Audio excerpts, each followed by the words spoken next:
Why are guys preferring this over this? I think I got a little insight on this, but let's talk about it. God is everything. Without God, I'm nothing.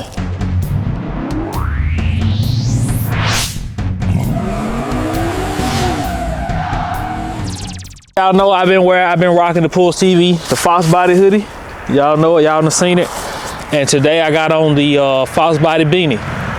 Y'all go down below, check it out, get you some merch, support the channel, support the bills. Let's get into it. So one of my first reasons is I think cost is a factor for a lot of people. I mean, you're talking about buying an old school, you're either talking about buying one in good condition, or you're either talking about buying one that you're gonna restore, that you're gonna completely strip, paint the frame, do everything right, or you know, you're talking about getting something, like I said, already restored, and you're talking about $70,000 to $80,000. You can't go get a loan for that.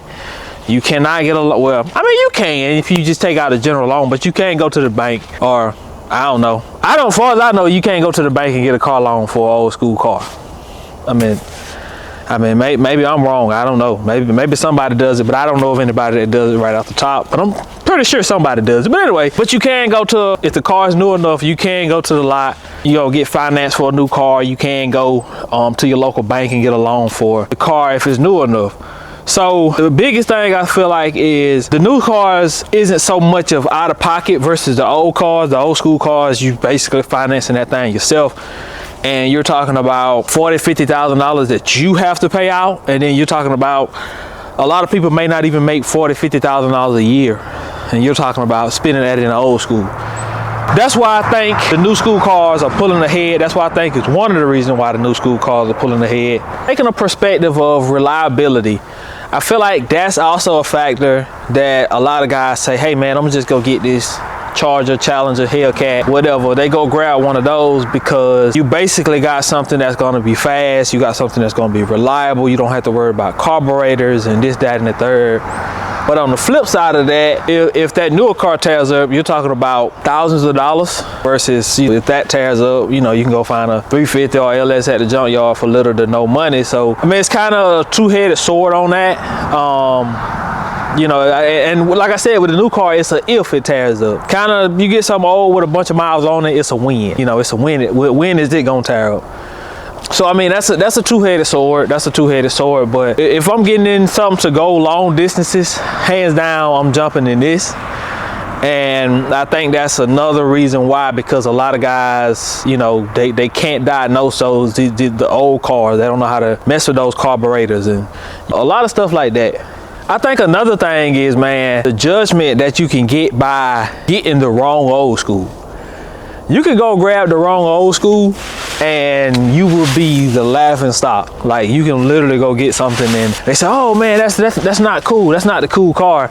Versus with buying something new, you know, get a Challenger, Charger, Camaro, Mustang, you know, you good. You know, you pretty much good, you know, on that level versus going to get, you know, you go get a box Chevy and you have to deal with everybody saying, oh man, you should have got a two-door box. Oh, you should have got a Lando, whatever they call it, the one with the, you should have got the half top, or you should have got this and you should have got that. And I heard a lot of guys say, you know, you don't get 4 doors, you get 2 doors. And is there so much, you know, but then I think certain cars, 4 doors are acceptable. So it's a lot that comes with the car stuff, the old school car stuff, on top of the price, on top of reliability stuff.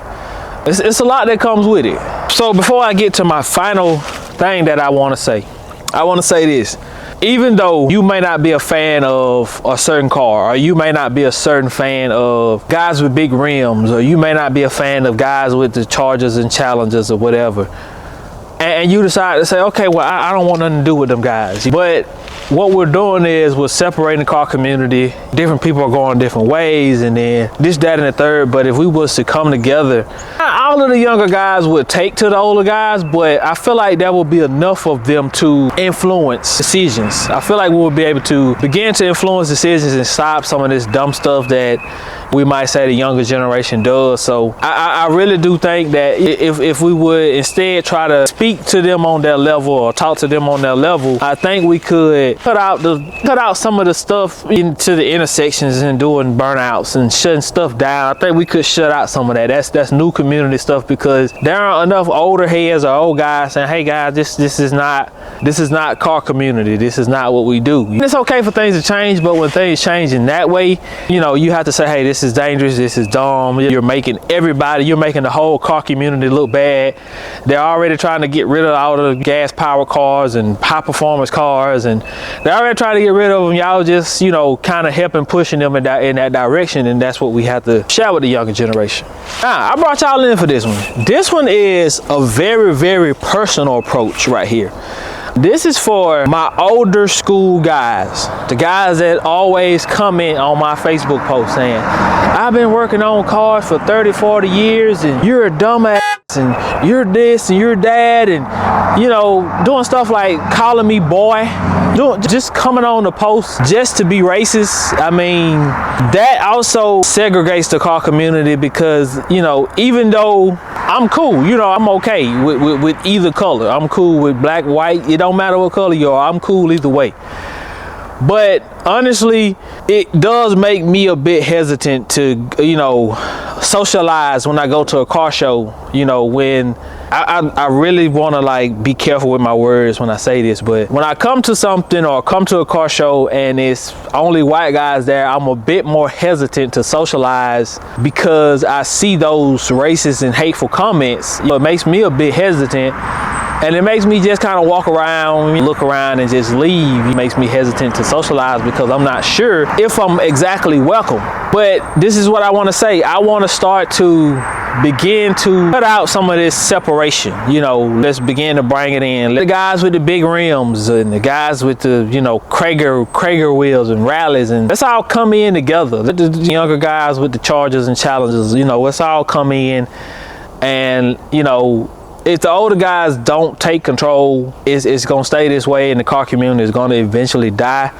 Because I gotta be honest, these younger guys, they ain't doing too good. They ain't doing too good with these cars. You know, they make them extra loud, straight piping them, and they just ridiculously, obnoxiously loud. We've all got out here in street race and stuff like that, so I'm not saying older guys were perfect because they got out there and shut the street down and maybe pulled a street race in there. But I would say most of the time when guys did that, they would definitely go find a street where really nobody lived at, and they would race on that street. So safety was always somewhat a factor, at least every street race that I kind of went to. It was mostly, you know, a factor most of the time. And I want to say this is how I can speak on this, man, because if it wasn't for my cousin at Cars with Dez, his pops, if it wasn't for his pops, I probably wouldn't be standing before y'all right now, at least not talking about the car stuff. Because I told him, say, hey man, I want to be a mechanic. He said, hey, you can come work with me. He paid me. He came down there and worked with me. He taught me all the basics about the cars. We didn't do any performance stuff really, but definitely learned a lot, and definitely learned a lot of things about cars,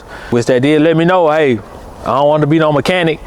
Then I went to school for auto body, and my teacher there, Mr. Mark Grant, he definitely taught me what I needed to do. I didn't even finish school, and he had already had me painting, and I learned how to paint, and I didn't even finish. Like I think I was maybe halfway through it, and he already had me painting. And you know, those two guys gave me the start that I needed to stand in front of y'all. Let's come together as a car community. Let's change this thing.